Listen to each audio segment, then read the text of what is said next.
Welcome back, ladies and gentlemen.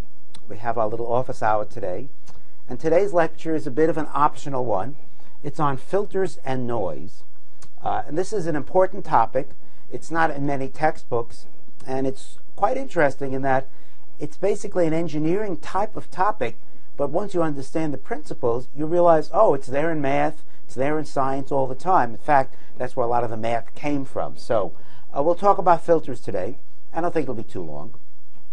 And we'll start off by talking about noisy signals. What does it mean to have a signal that's noisy? We'll talk about an autocorrelation function. So if you haven't heard about correlation functions, it should be a good introduction. Then we'll give you some exercises. I won't do them. You'll have to do them. And then we'll talk about another kind of filters, transform filters. And we'll end off with a very practical example, a sinc filter. So let's begin. So here's our problem. We have a noisy signal. So as you see on the top of this slide, we have a signal here. It looks like two peaks, but there's all this kind of jitterish on it. It's noise. It looks like noise. Okay. So your problem, given a signal such as this, what's the pure signal underneath if we could remove the noise? How do you solve that problem? It's useful, particularly in the real world. So there's two approaches we'll talk about, and they're both quite kind of simple. There's many more approaches in the literature and more sophisticated, but we'll be happy to get through these. So one approach is to use the autocorrelation function, and this is just wonderful mathematics, and it gives you an idea of how powerful math could be for what seems like intractable problems. The other is digital filters, and both of these applications have wide use, and we'll see them both further.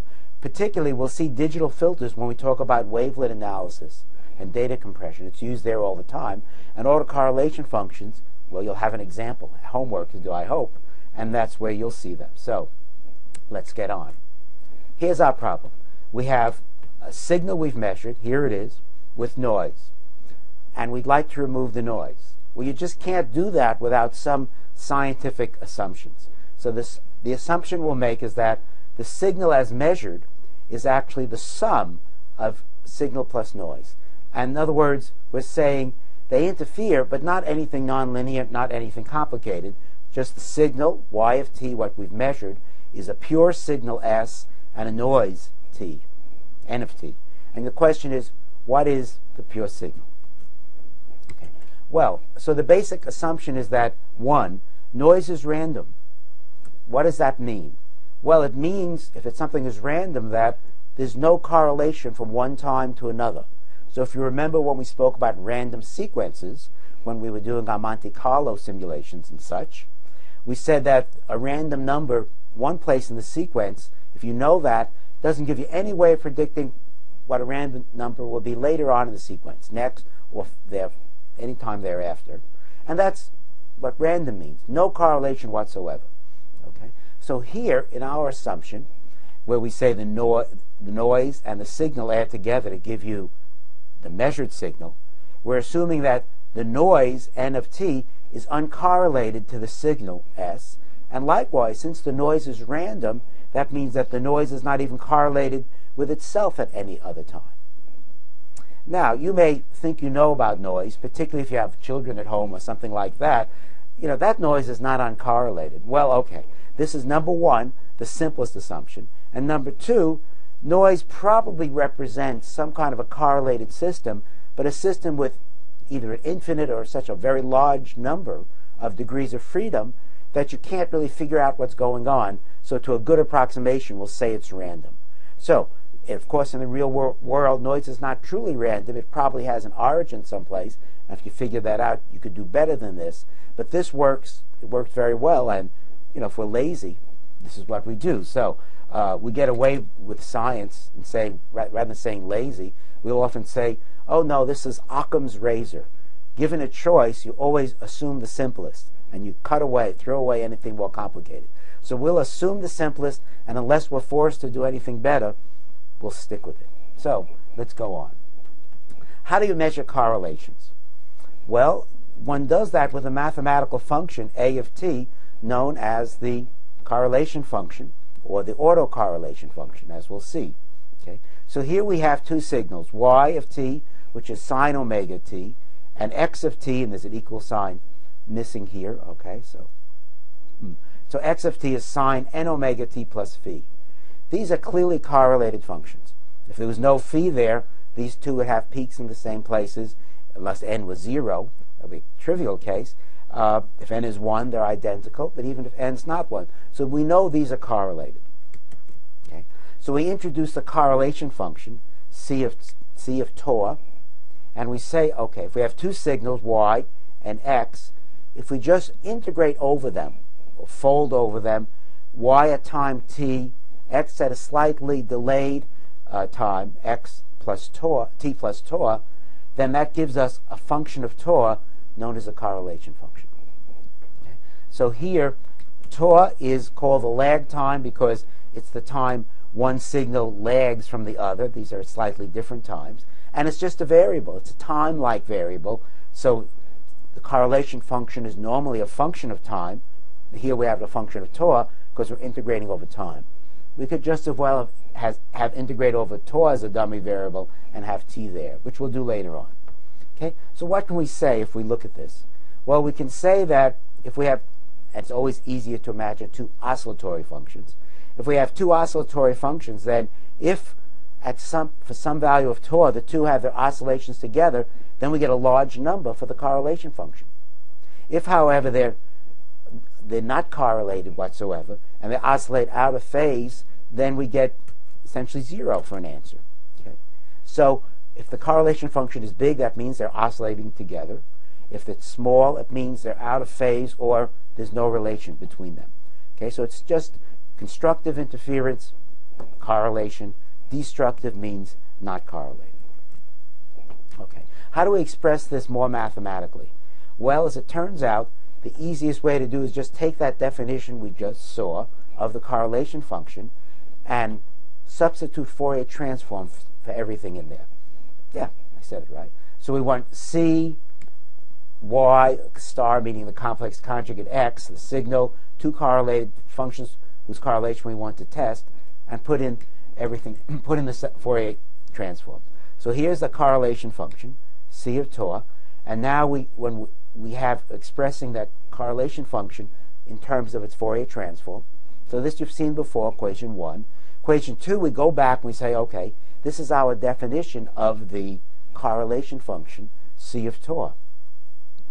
And now if we just make that substitution and you do the usual rearrange variables, assume convergence, get delta functions, integrate over delta functions, we're left with a marvelously simple formula.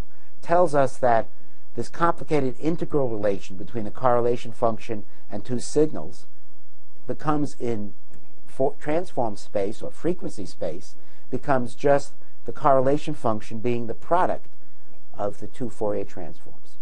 And it's the correlation function in that space. So if you want the transform of the correlation function, it's just the product of the two functions. So that's very easy to do. Okay? So now we'll use this. So let's go on and use this. Okay? So let's look at the next slide for a second.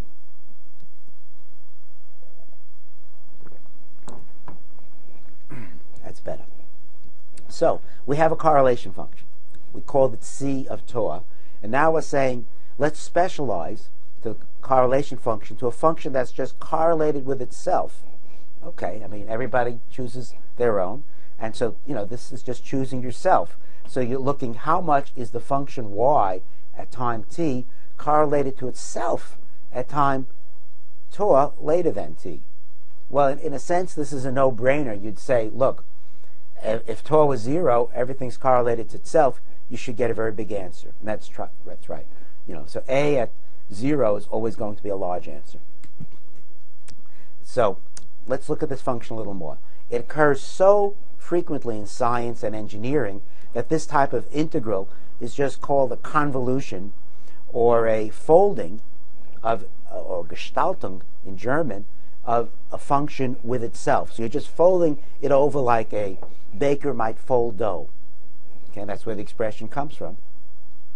And so this is folding a function over with itself. That's all this does. So given a function, a signal you measure, y of t, you then multiply it by complex conjugate at slightly displaced time, or vice versa, and then you integrate over all time, and that gives you a new function, the autocorrelation function. Okay. So here, when you think of A as a function, you think it's a function of not one particular tau, but you do this integration for all possible tau values. You don't really do that. You do it on a grid, and then you look at the function 0 at the ends, you stop doing it. You're not dumb. And what you expect when you're done is the function should be large at 0 and then fall off. The distance it falls off indicates how long a time the function may be correlated for. Okay? How do we use this to get back to our problem? You probably have forgotten even what the problem is. We sort of need click and clack to remember last week's puzzler. Okay? So here's our puzzler. We have a signal, y of t, which is a combination of a pure signal, s of t, and some noise, n of t. And we want to deduce what the pure signal is. So somebody, who knows how people think, but somebody once said, okay, let's see what happens if we substitute this signal into the autocorrelation function. Let's do it. Okay? So in equation 5, we have the definition of the autocorrelation function. Signal times itself at displaced time. We now substitute for y, which is just the sum of s, the signal, and the noise, and then we get all the cross terms. We get signal times signal, signal times noise, noise times noise. But now we say, okay, what do we know? What's the science here? This is just pure math. Well, the science says that noise is random. It's uncorrelated. The integral here we're doing from minus to plus infinity is a lot of time. So if you integrate average, if you want, over all time, then the signal and the noise are not correlated. And so they may oscillate, but they have to then oscillate out of phase, or just as likely to be out of phase as in phase. So this average goes to 0. Okay? Because the noise is correlated and we're doing integration over all times. But likewise, the noise is not correlated to the signal, but the noise at one time is also not correlated to the noise at another time. So if one oscillates, the other will have no correlation to it. They won't be in phase. They'd be random phases if you want. So this term also must go to 0. So if we do this autocorrelation function, it's sort of like magic, to some approximation, and we don't know how good it is, but look, we don't know how to remove noise otherwise, so it's not a bad idea. So the autocorrelation function of a measured signal, which has noise in it, is approximately equal to the autocorrelation function of the pure signal. This is magic. Okay? If you just take a signal, evaluate its autocorrelation function, you end up with a function which is one you'd get if you had no noise whatsoever. So noise cancels out. So what? Well, so what is if you now look back, do your Fourier transforms, we see that the autocorrelation function has its Fourier transform just proportional to the signal transform squared. So if we evaluate the autocorrelation function, we get the pure signal transform squared with no noise. So we have a technique that we can use to deduce the pure signals squared transform. It's not exactly what was asked for, but that's the best you're going to get today. Okay, so let's look at the next slide. I'll have a sip while you look at the next slide. Pretty colors, huh? I've taught this many times before, and at this time you probably are like most of the other students and thinking, I'm completely befuddled. I mean, what's going on? Does this work? How can we do this? Well, so let's go back and let's remind you just what we have in mind. We've introduced so many functions, transforms, correlations, autocorrelation, signal, noise. What's going on? So here we have a situation. A, we have our signal. It's 2 peaks with a bunch of noise. Okay? Let's see what we can do with it. So if we have our signal here, the first thing you do, one, is you compute the autocorrelation function. So you take this signal, you multiply it by a transposed version of it, a displaced version, and then you calculate the integral of all time. Then you repeat that for all possible displacements. Gives you a new function, gives you the function b, up here, which is the autocorrelation function. And if we look at B, we say, hey, all this, it's just this signal essentially squared and averaged, but there's hardly any noise, hardly any wiggles in it. That's right. The averaging just removes the wiggle. So in fact, if we then go ahead and step 2, compute the DFT, the Fourier transform of the autocorrelation function, we're left with a power spectrum. Okay? So here in C, we see in fact a power spectrum of the autocorrelation function. And what you see is this is, this looks like just a few frequencies, and none of this broadband high frequency noise. The noise is gone. Okay? So that's how we do it. So the point here is the power spectrum you get after transforming the autocorrelation function has the noise removed. You may say, okay, I want the Fourier transform. Well, not really. Often the power spectrum is a better indication because it goes like the intensity of a signal. Or you can always take the square root and get, assuming the transform is real, get the transform. But the power spectrum is often a good enough answer. If another approach, D, which related to what we'll see later, another way of doing this is say, okay, why don't we just pass the signal through a low pass filter, a filter that removes high frequencies, and then you get a signal like D, and you can see, okay, it gets in the areas where the signal is large, it works well. In other areas, it still leaves, when the signal's weak, leaves a lot of noise. So if you do the transform of D, and we'll leave that as an exercise, you'll end up with more noise. So this is a better way of removing filters. So to go back,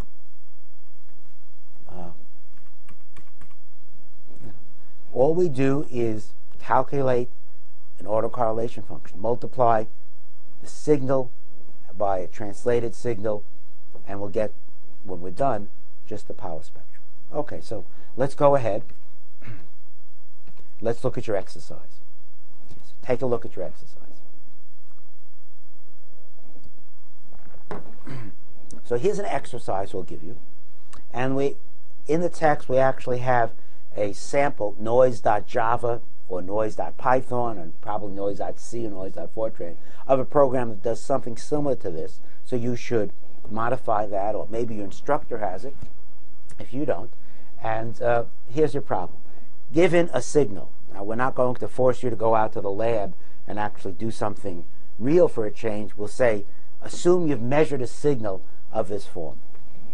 But I encourage you to go out to the lab and measure something, but first make sure you know what you're doing. So here's a signal 1 over 1 minus 0.9 sine t. So this, if you just expand it in a power series, you're left with an infinite series. So it's an interesting signal. It has infinite number of higher overtones. Each one of these will be higher overtones. So you know it should have a bunch of peaks, not just one. So what we're asking you to do is, number one, take this signal and first calculate its Fourier transform. You should get those peaks like we've seen before, and then plot up the power spectrum, the transform squared. And that's often more useful because, as I said, the two reasons. One, this will be proportional to the strength, the energy, the intensity. And number two, often things fall off very quickly, and then a semi-log plot of the power spectrum shows you the broad range. Good. Have this function, now correlate it, calculate the autocorrelation function of this function. Multiply it by its translated self, integrate over all time, plot that up as a function of all translations. That's the autocorrelation function. Now, you can do an exact mathematical experiment. Is in fact the autocorrelation function, or its power spectrum, so calculate the Fourier transform with the autocorrelation function, look at that versus the actual power spectrum of the function. Are they the same?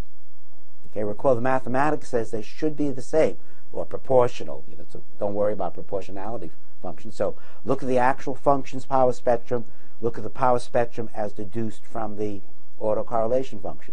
If they're not the same, then don't bother doing the rest of this exercise. You've got to figure out what you're doing wrong. Okay, and that's typical science. You have to have the tools working before you go to something new. Now let's do something new. So let's take our signal, S of t, what we have up here, a nice analytic function, and let's add some noise to it. How do you add noise? Well, we just add a random number. Okay. And so here we want to add a random number.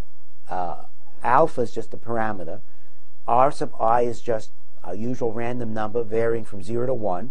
So 2R sub I minus 1 varies from 2 to 1. Okay, so there'll always be something there. Okay, so you should vary the value of alpha, or starting at 0 and then going up as high as you want. So for alpha, or very small values of alpha, you should just add a little fuzz to the signal. And for large values of alpha, you want to have a signal which is gone, because all you can see is the noise. So repeat, you take your random number generator, you just scale it as you want in any way possible, and you have a parameter so that you can have just a little bit of fuzz, or you can completely hide the signal, and then you have your challenge. Can I deduce from those signals what the pure signal would be if there were no noise? Okay, so go ahead and do it. Take our signal, plot the signal, plot its Fourier transform, and plot its power spectrum. And then you should see a power spectrum that has noise in it. So now go ahead and say, okay, let's calculate the autocorrelation function of the signal with noise, and then deduce from the autocorrelation function its transform, which should give you a power spectrum with no noise, or at least with some of the noise integrated out. And now compare the power spectrum with noise to the power spectrum you get from the autocorrelation function. And you should see the one from the autocorrelation function has the noise removed. So if your science is saying, I need to know what the Fourier spectrum is, best to do it with the autocorrelation function, not with the signal. So this is your homework. It's a good time to take a break, go out to the lab, and try and see if this works. We'll go ahead when you come back, and we'll talk about the other kind of filtering. But now for you, it's a good time to take a little break. So go ahead, do this exercise.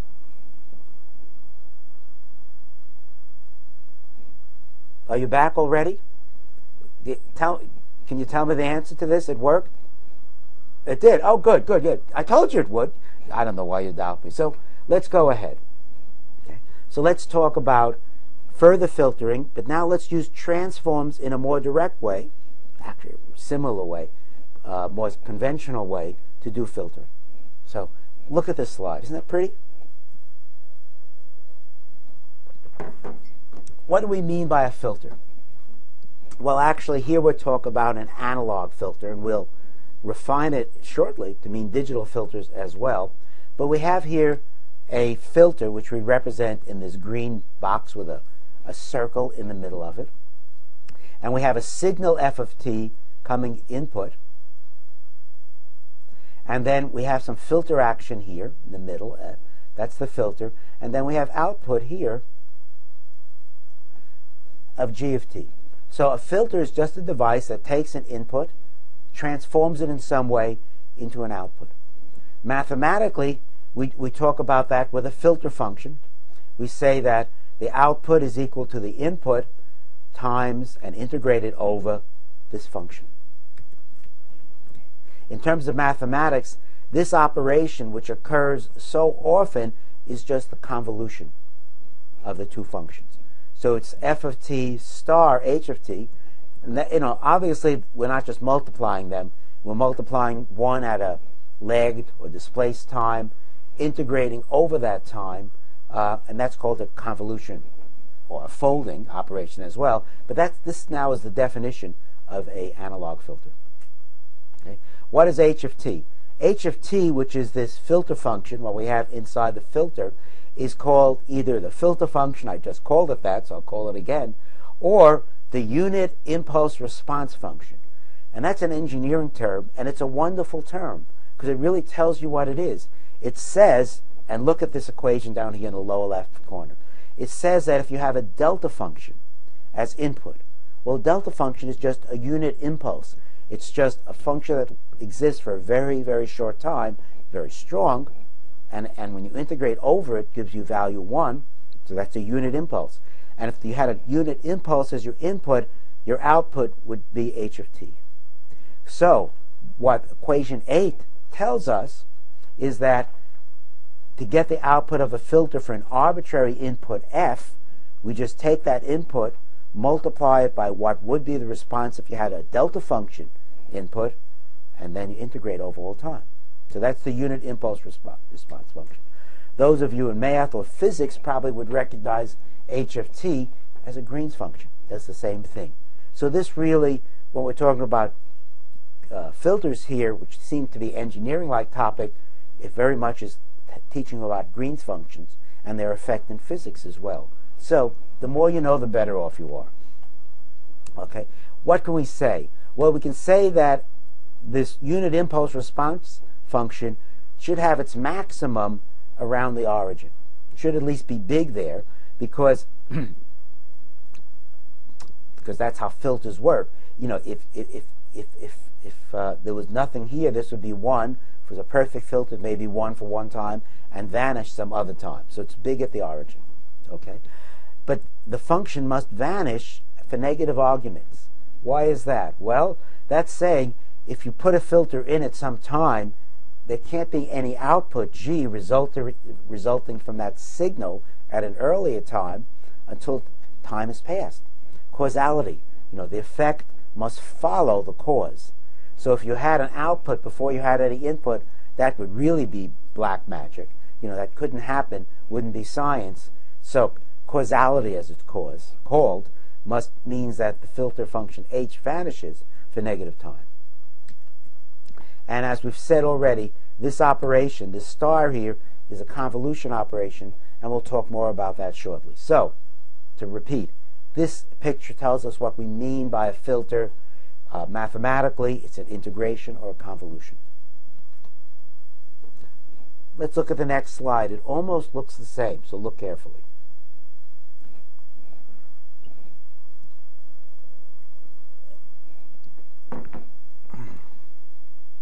Okay, this next slide says, well, filtering can be viewed, in fact, as a correlation. As a convolution. Its correlation function is in there as well. So much as we saw for the correlation function, we now do exactly the same thing. So we have our definition here in equation 10. Output is input times a filter function, integrate all time. And if we now substitute for each of these three functions its representation in terms of its Fourier transform, should I say that again? We substitute for a function of t by its expression in terms of Fourier transform.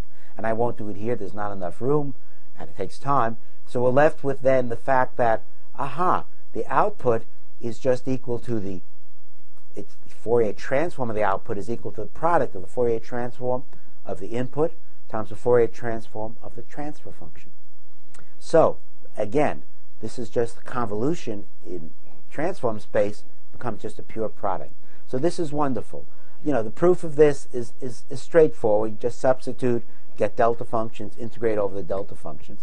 But it's a good example of how mathematics, what may be abstract relations, are often simpler in this more abstract space, in this case frequency space, than they are in time space. Time space, we had integration, infinite time, displaced functions. In frequency space, just two products. So very nice way of making life simpler for you. Okay? When we have a digital filter, which we'll get to next, so I'm just warning you, then we get a response which depends on the frequency. Not only that, but we only have a discrete number of frequencies we have to deal with, so we just have a discrete number of values. So things will get simpler, we'll just have a sum to do at some point. When we talk about filters, and we often talk about a generalization, a simplification, a low-pass filter and a high-pass filter. What we mean by a low-pass filter is that this is a filter which decreases the high frequency in a signal, and let's say decreases it more than it decreases the low frequency. None of them are ideal, so it lets through low pass. It passes the low frequency, it tends to diminish the high frequency. Simple as that. A high-pass filter, high-frequency filter, tends to let pass the high frequencies, decrease the low frequencies. It may also decrease the high frequencies, but not quite as much. So, These are some ideas. Let's put them in action and see what we have. So let's look now, next slide, digital filters.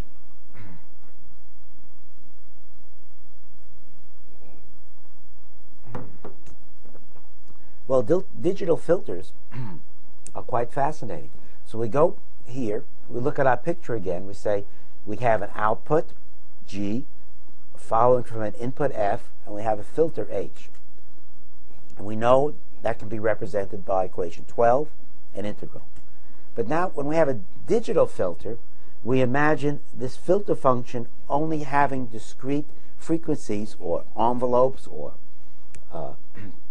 regions of frequency that it deals with. So here, for each time, the equivalent statement is to say, for each time there's a delta function, and there's a certain filter coefficient, C sub n, a constant, and this is the action of that filter at each time. When we look at that, the effect of that, that would mean, aha, g of t, the output, is then just going to be equal to a finite sum. And these C sub n's, what are they? Well, we'll see. They have many uses. When you have a filter, they'll both be the weights, integration weights, that in the integral here over time, they'll be included there, and likewise the response function. Okay? So it may seem like this is too simple, but really what we've done is approximated the integral here by a finite sum. That would give us integration weights over certain points, and then we have the action of the digital filter. So we've combined both of those operations into these coefficients. So if you know these digital filter coefficients, you know everything you need to know about a digital filter. So let's get on. It's kind of mathematical, so let's look at an example and see how we do this. Aha. So here we see a graph, two graphs. We see in yellow, on the left here, an ideal low-pass filter. Why is it ideal? Well, it's saying anything low up to this arbitrary frequency you can adjust, 0.32 here. Anything below that gets transmitted. The output is 1, full transmission. Anything above that has output 0. Now that's the best you can do. That's a perfect filter. Interesting mathematics, you could say, okay, this is our filter as a function of frequency. We've been doing everything. We first look at time and then transform to frequency. Now we're doing it backwards. We're saying, let's live first in frequency space, that's this part on the left in yellow, and then move to the green time space. So if this is our Fourier transform of our signal, which it is, that's a pure rectangular pulse, we can ask the question, what time signal produces a pure square pulse like that? Well, the answer is called a sinc function. You just have to do the integration over all times exponential of what's called a rectangle function or a step function, just this guy. The answer is sinc t over 2. And of those of you who don't know the terminology, sinc is just the sine of t, some function in front, divided by t. And the scaling here differs from one book to another, but it's always sine pi t over 2, either divided by t or pi t over 2, whatever.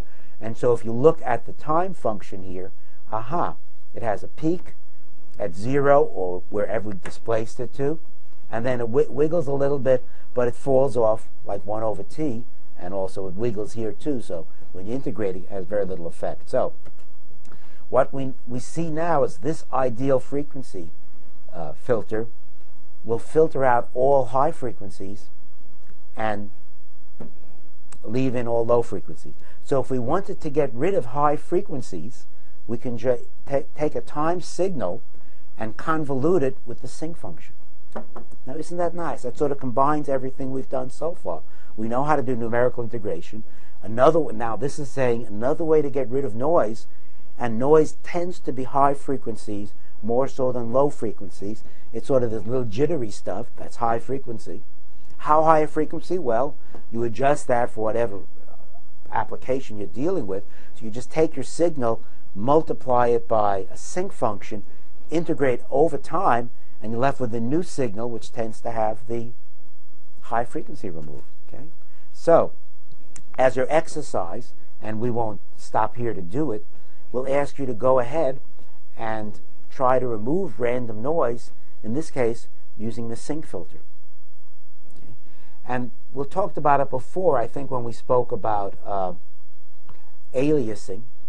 Remember, we said one way of dealing with aliasing, in which you do a Fourier transform that has high frequency components contaminating low frequency, is you first filter out the high frequency and then you do the Fourier transform. So I think we've covered a lot of material in this lecture. It's sort of optional, but you probably should go back and listen to it again, in my experience, because most people have not seen this before.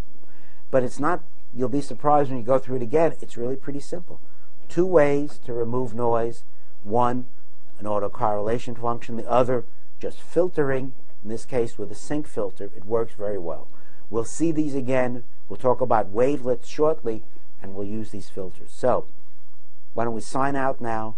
Go, do your exercises, see that they work, then understand what we've done. And now we'll go on and try to apply these in a whole realm of science. So, goodbye to now. For now. Bye-bye.